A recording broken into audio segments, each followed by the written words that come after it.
भाऊ ने बहुत सटीक प्रश्न यहां पर किया है।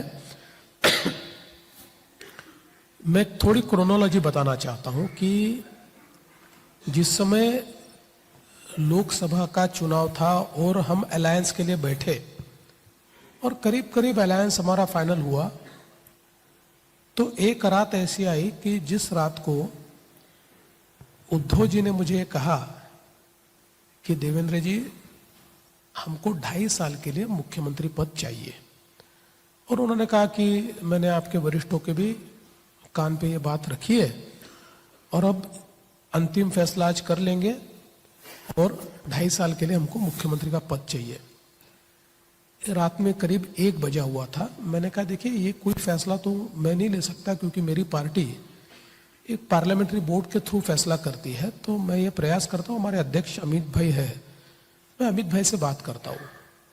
तो रात को 1 बजे मैंने फ़ोन किया। फॉर्चुनेटली अमित भाई भी जगे थे। तो मैंने उनको कहा कि अभी करीब करीब हम सीटों पर तो मान गए हैं, आगे का भी सारी चीज़ें मान्य हो गई है, लेकिन उनका कहना है कि हमको 2.5 साल के लिए मुख्यमंत्री का पद दिया जाए।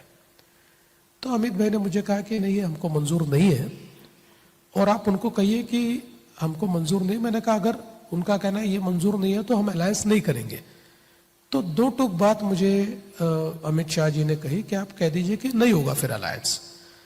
और उसके बाद मैंने उनको कहा कि नहीं, हमारी पार्टी को ये मंजूर नहीं है, हम 2.5 साल का मुख्यमंत्री पद आपको नहीं दे सकते। जो भी अभी यह है 5 साल, चूंकि हम सबसे बड़ी पार्टी है, आगे भी सबसे बड़ी पार्टी रहने वाले हैं, तो 5 साल मुख्यमंत्री पद हमारा होगा। हाँ, हमने पिछली बार डिप्टी सीएम आपको नहीं दिया था तो हम डिप्टी सीएम आपको दे सकते हैं। तो उद्धव जी ने कहा कि नहीं, फिर तो नहीं बन पाएगा। वो अपने रास्ते चले गए, मैं अपने रास्ते चले गया और हमारा अलायंस नहीं हो पाया। करीब 4 दिन के बाद उद्धव जी के यहां से संदेश आया कि वापस बात करना चाहते हैं। तो जो संदेशवाहक था, मैंने उसको कहा कि भैया देखो, इसमें नए सिरे से तो बात नहीं हो सकती। अगर वो अपनी 2.5 साल वाली मांग पर अड़िग है तो मेरी पार्टी उस पर मान्य करने को तैयार नहीं है। तो उन्होंने कहा नहीं, उन्होंने वो बात छोड़ दी है, उनको भी 1 आध सीट बढ़ाकर चाहिए लोकसभा की, वो अगर आप देते हो तो वो 2.5 साल वाली बात छोड़ देंगे। हम वापिस बैठे तो उन्होंने कहा हमको पालघर की सीट चाहिए। तो मैं भी उस पर भी तैयार नहीं था। मैंने कहा ये तो हमारी पारंपरिक सीट है, हम इतने बार जीते हैं, लगातार हम लोग जीतते हुए आए हैं, बाई इलेक्शन में भी हमने इसको जीता। तो उन्होंने कहा नहीं, ये सीट तो हमको देनी पड़ेगी। तो मैंने वापस बात की तो अमित भाई ने और सभी लोगों ने मिलकर मुझे कहा कि नहीं चलो यार, अपने इतने पुराने साथी, 1 सीट से क्या फर्क पड़ता है, आप दे दो। तो हमने कैंडिडेट सहित वो सीट उनको दे दी, हमारा अलायंस हुआ।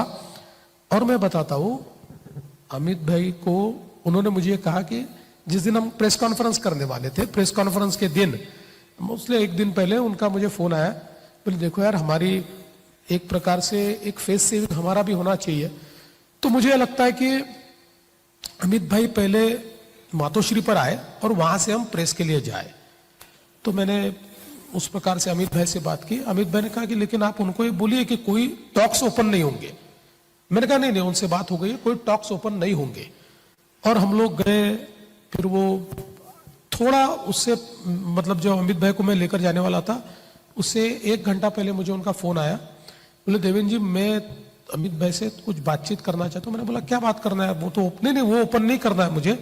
क्या है कि पिछले 5 सालों में जो हमारी भावना रही कि हमारी बात नहीं सुनी गई, या जो भी हमारे बीच तकरारें, वो मुझे एक बार उनको बोल के आगे में ठीक सारी चीजें चले, इस प्रकार से उनके साथ मुझे बातचीत करने। मैंने बोला बहुत अच्छी बात है, बिल्कुल आपके मन की सारी चीजें बोल दीजिए और आप उनसे बात करिए। तो ये जो बंद कमरे वाली बात है, इसमें जो एक बड़ा सा आपका छोटा कमरा है, बाहर बड़ा कमरा है, बड़े कमरे में मैं, आदित्य और वैनी भाभी जी, हम बैठे हुए थे। और एक ये दोनों भी साथ में, हम लोग सब बैठे थे। फिर मैंने याद दिलाया, मैंने कहा उद्धव जी आप कुछ बात करना चाहते तो बोले हाँ, एक 5 मिनट। मैंने अमित भाई को बताया था, ये लोग 10-12 मिनट अंदर बैठे। फिर मुझे अंदर बुलाया।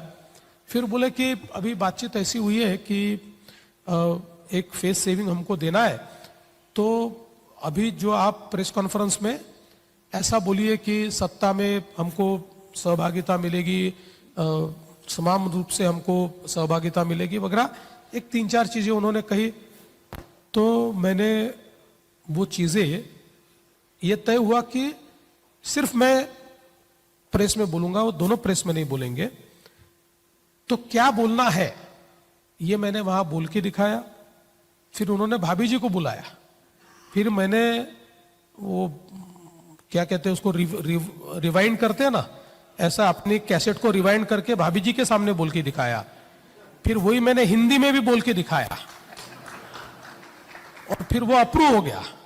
और उस अप्रूवल के बाद उन्होंने कहा अब सब अच्छा हो गया, अब हम चलते हैं। फिर हम लोग गए, वो ब्लू सी नाम का एक हॉल है, वहां पर हमारी प्रेस कॉन्फ्रेंस हुई।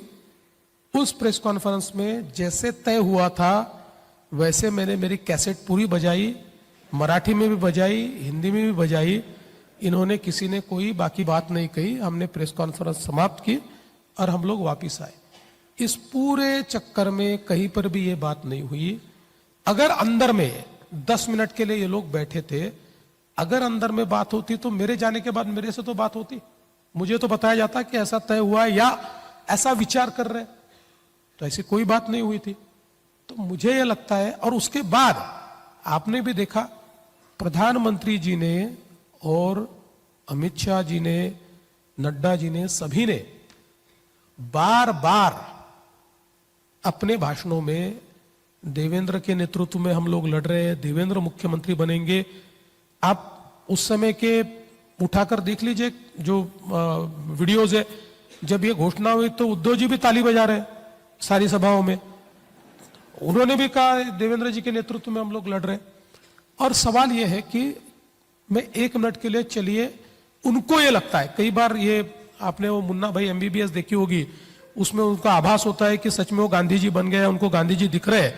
तो ऐसा 1 मिनट के लिए समझ लीजिए कि उनको ये आभास हो रहा था कि नहीं मुझे कहा है। तो ऐसा आभास होने के बाद बहुत चर्चा तो होती है ना। देखिए, अभी हमारा रिजल्ट आया है, तो रिजल्ट के बाद आप क्या करोगे? आपके मित्रों को फोन करोगे, आप उसको कहोगे कि भाई अपने को चर्चा करनी है, अपने को तय करना है, हमको ये चाहिए, हमको वो चाहिए। मेरी आदत थी, मैं उससे पहले 2-3 चुनाव में मैंने उनको फोन किया। मैंने कहा उद्धव जी क्या करना है, साथ में प्रेस कॉन्फ्रेंस करें? तो बोले नहीं ऐसा करते हैं, मैं पहले प्रेस कॉन्फ्रेंस करता हूं, उसके बाद आप करिए। मैंने बोला ठीक है, फिर एक बार साथ में मिलेंगे। जैसे ही उनकी प्रेस हुई, उस प्रेस में उन्होंने कह दिया हमारे सारे विकल्प खुले हैं, हम किसी के भी साथ जा सकते हैं, दुसऱ्या टोकाला जाऊ शकतो। हाँ, आम्ही दुसऱ्या टोकाला जाऊ शकतो। और उसके बाद उन्होंने, मैंने जब उनसे बातचीत करने की कोशिश की, वो दिन था और सरकार बनी उनकी, वो दिन था, उन्होंने कभी भी फोन भी मेरा नहीं लिया, फोन पर भी बात करने से इनकार कर दिया।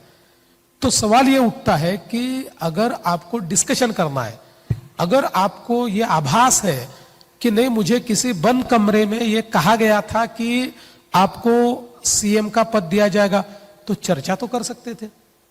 आपने चर्चा नहीं, क्योंकि आपने पहले दिन से तय कर लिया था कि अगर नंबर गेम फंसता है। और इसमें मतलब बाद में जो चीजें ध्यान में आई वो ये आई कि शरद पवार जी ने इनके साथ एक प्रकार से प्रीपोल टैसिट अंडरस्टैंडिंग की थी। पवार जी ने उनको कहा था कि देखिए जहां पर आप लोग कांग्रेस के सामने लड़ रहे हैं हम आपको मदद करेंगे, जहां हम बीजेपी के सामने लड़ रहे हैं आप हमको मदद कीजिए, क्योंकि आपके अगर सीटें बहुत ही कम आई तो बीजेपी तो अपने बलबूते पर भी सरकार बना लेगी, क्योंकि जो प्रीपोल सारी चीजें आ रही है उसमें बीजेपी 130 तक जा रही है, तो उनको आपको हराना जरूरी है और हम लोग थोड़े मजबूत होंगे। वो तो उन्होंने अभी बताया। हाँ, वो बात में अभी उन्होंने कन्फेस ही कर दिया। उनका सीट का बंटवारा चल रहा था, हाँ, तब उन्होंने बोला कि नहीं पहले नाम घोषित करो, वरना तो एक दूसरे को गिराते हैं। तो वो पॉलिसी वो अभी बताई। बिल्कुल। तो इसलिए उन्होंने ये पहले से तय किया था कि हमको अगर नंबर, देखिए अगर बीजेपी 120 पर चली जाती तो उद्धव ठाकरे कभी बीजेपी को छोड़कर नहीं जाते। जैसे उनके ध्यान में है कि नंबर गेम ऐसा फंस रहा है कि हम सरकार बना सकते हैं, उन्होंने अपना रंग बदल दिया।